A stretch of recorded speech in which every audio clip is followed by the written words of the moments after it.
जय शिव शंकर, जय माँ पार्वती। प्रिय भक्तगणों, भगवान भोलेनाथ और माँ पार्वती की कृपा सदा आप और आपके परिवारजनों पर बनी रहे। आप सभी का दिन शुभ और मंगलमय हो। आज हम प्रस्पान करेंगे सोमवार व्रत कथा। सोमवार का दिन शंकर भगवान को समर्पित है। आज के दिन भक्त भोलेनाथ को प्रसन्न करने के लिए विशेष पूजा अर्चना करते हैं। कुछ लोग आज के दिन व्रत भी रखते हैं ताकि शिव की विशेष कृपा प्राप्त हो जा सके।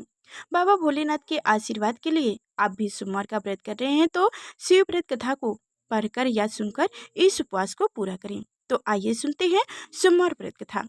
कथा सुनने से पहले आप सभी से अनुरोध है कि कमेंट बॉक्स में जय शिव शंकर, जय माँ पार्वती जरूर लिखिएगा और लाइक कर चैनल को सब्सक्राइब कीजिएगा, शेयर भी कीजिएगा।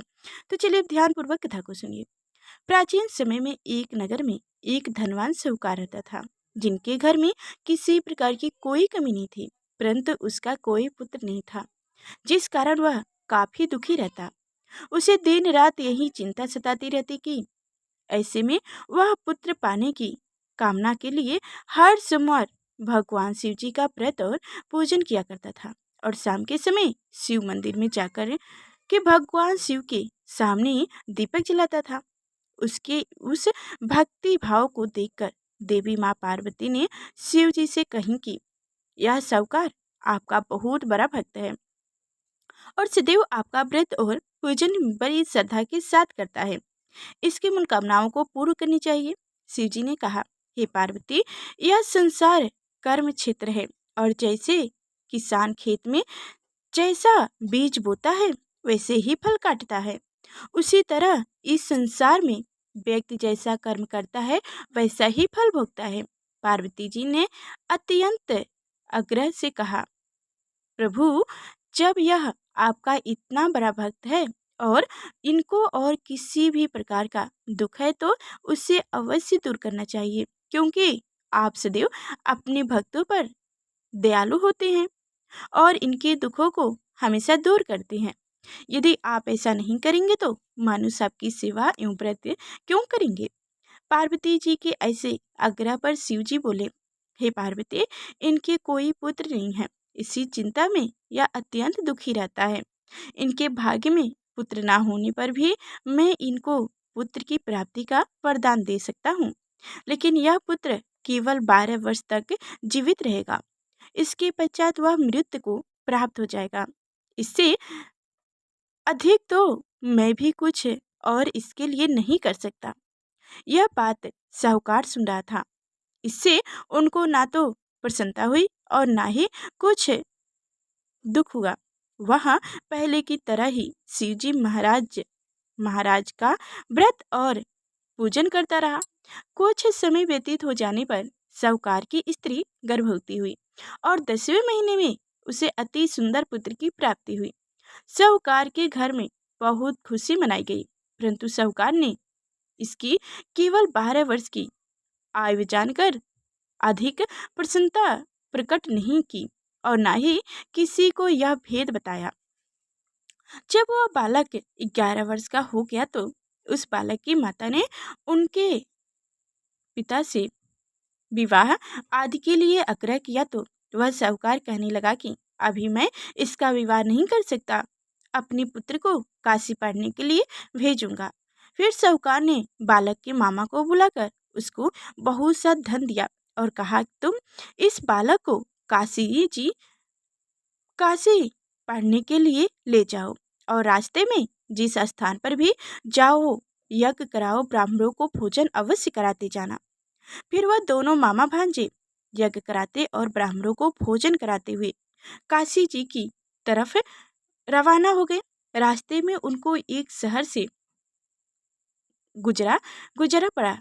उस शहर में राजा की कन्या का विवाह था और दूसरा राजा का लड़का जो विवाह करने बारात लेकर आया था वह एक आंख से काना था। उनके पिता को इस बात की बड़ी चिंता हो रही थी कि कहीं वर को देख कन्या के माता पिता विवाह में किसी प्रकार की अड़चन पैदा न कर दें।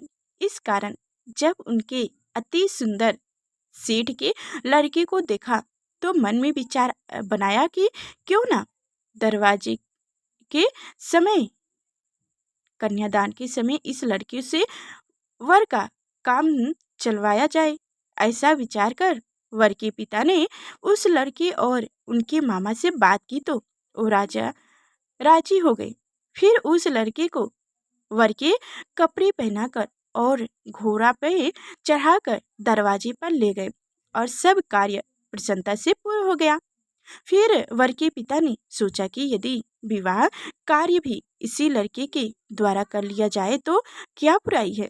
ऐसा विचार कर उसने लड़के और उनके मामा से कह दिया, आप फर फेरे और कन्यादान के काम में भी करा दे तो आपकी बड़ी कृपा होगी और मैं इनके बदले में आपको बहुत सारा धन दूंगा।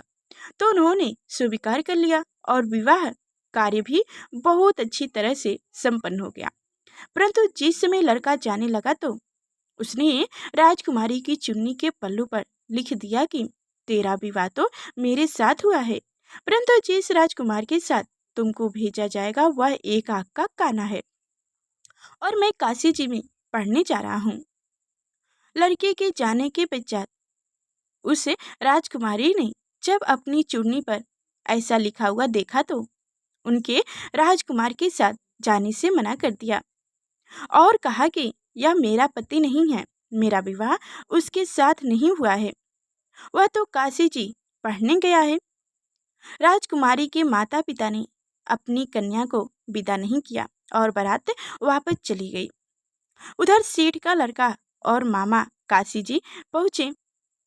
वहां जाकर लड़के ने पढ़ना शुरू कर दिया। जब लड़की की आयु 12 साल की हो गई तो उसी दिन उन्होंने यज्ञ रचा रखा था कि लड़के ने अपने मामा से कहा, मामा जी आज मेरी तबीयत कुछ ठीक नहीं लग रहा है।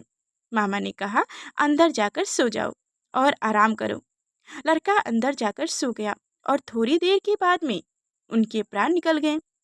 जब उनके मामा ने आकर देखा तो वह मुर्दा पड़ा हुआ था तो उनको बड़ा दुख हुआ और उसने सोचा कि अगर मैं अभी रोना पीटना मचा दूंगा तो यज्ञ का कार्य अधूरा रह जाएगा, जो कि सही नहीं होगा। अंत्य उसने जल्दी से यज्ञ का कार्य समाप्त किया और ब्राह्मणों को जाने के बाद रोना पीटना प्रारंभ कर दिया। संयोगवश उसी समय शिव माता पार्वती जी उधर से जा रहे थे। जब उन्होंने जोर जोर से रोने की आवाज सुनाई दी तो पार्वती जी शिव जी से कहने लगी, प्रभु कोई दुखिया रो रहा है, कृपा कर उनके कष्ट को दूर कीजिए। जब शिव पार्वती ने पास जाकर देखा तो वहाँ एक लड़का मुर्दा पड़ा हुआ था। पार्वती जी कहने लगी, महाराज यह तो उसी सेठ का लड़का है जो आपके वरदान से पैदा हुआ था। अंत्य हे प्रभु इस बालक को और आयु दें, नहीं तो इनके माता पिता तरफ तरफ कर मर जाएंगे। पार्वती जी के बार बार आग्रह करने पर शिव जी ने उनको जीवन का वरदान दे दिया और भगवान शिव जी की कृपा से लड़का फिर जीवित हो गया। उसके बाद शिव जी और पार्वती कैलाश पर्वत की ओर चल गए। उसके पश्चात वह लड़का और उसका मामा उसी प्रकार यज्ञ कराते और ब्राह्मणों को भोजन कराते अपने घर की ओर वापस चल पड़े। रास्ते में उसी शहर में आए जहाँ उनका विवाह हुआ था। वहां पर आकर उन्होंने यज्ञ आरंभ कर दिया तो उस लड़के के ससुर ने उनको पहचान लिया और अपने महल में ले जाकर उसकी बड़ी खातिर दाखिल की। साथ ही बहुत से दास दासियों सहित आदर पूर्वक लड़की और जमाई को विदा भी किया। जब यह अपने शहर के निकट आए तो मामा ने कहा कि पहले मैं तुम्हारे घर जाकर खबर करा कर आता हूँ। जब उस लड़की का मामा घर पहुंचा तो लड़के के माता पिता घर की छत पर बैठे हुए थे और यह प्रण कर रखा था कि यदि हमारा पुत्र सकुशल लौट आया तो हम राजी खुशी नीचे आ जाएंगे, नहीं तो छत से गिरकर अपने प्राण त्याग देंगे। इतने में उस लड़के के मामा ने आकर यह समाचार दिया कि आपका पुत्र वापस आ गया है। तो उनको विश्वास नहीं आया। तब उनके मामा ने स्पष्ट पूर्वक कहा कि आपका पुत्र अपनी स्त्री के साथ बहुत सारा धन साथ लेकर आया है। तो सेठ के आनंद के साथ उनका स्वागत किया और बड़ी प्रसन्नता के साथ रहने लगे। माना जाता है कि इसी प्रकार से जो कोई भी सोमवार के व्रत को धारण करता है अथवा इस कथा को पढ़ता या सुनता है, उसकी समस्त मनोकामनाएं पूर्ण होती है। बोलो भगवान शिव शंकर की जय हो, माँ पार्वती की जय हो। तो आप सभी को हमारी कथाएं कैसी लगी कमेंट बॉक्स में जरूर बताइएगा, और जरा से भी अच्छी लगी हो तो शेयर कीजिएगा और लाइक और चैनल को सब्सक्राइब करना ना ही भूलिएगा। फिर मिलेंगे अगले नेक्स्ट वीडियो में, तब तक के लिए आप स्वस्थ रहिए, मस्त रहिए। धन्यवाद।